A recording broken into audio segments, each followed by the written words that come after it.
My name is Beatriz and I am a painter.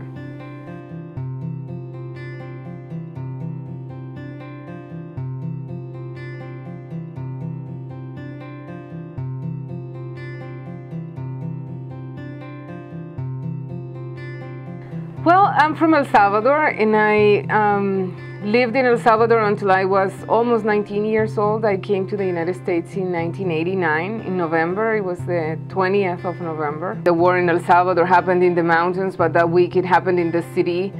And several people I knew were killed, and I felt that I couldn't live there and just continue with my studies and go to art school and paint, and so I decided to leave. Since 3 years ago, I've been studying art in the art department at CSUN at California State University, Northridge.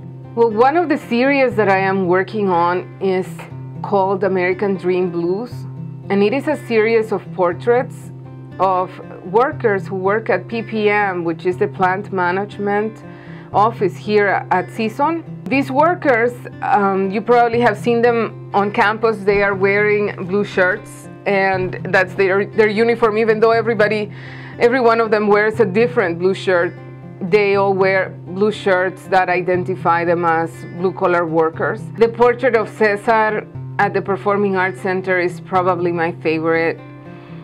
I think it's a very strong portrait that places Cesar at the center of attention, and that places the Performing Arts Center, which is the jewel of the university, the jewel of CSUN, in the background. And so because of the way the composition is set up, Cesar looks larger than life.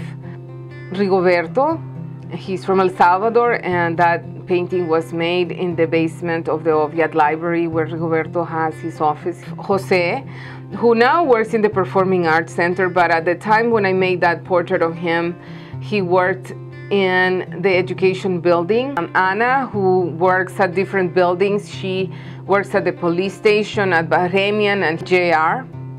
Herbert, the youngest one of them all, and he's the first person who allowed me to make those portraits.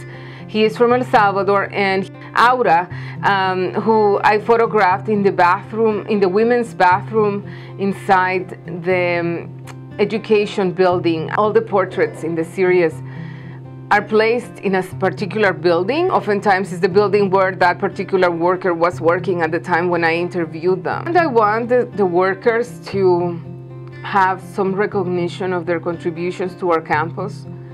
I hope that they see it as an homage to them and to their work.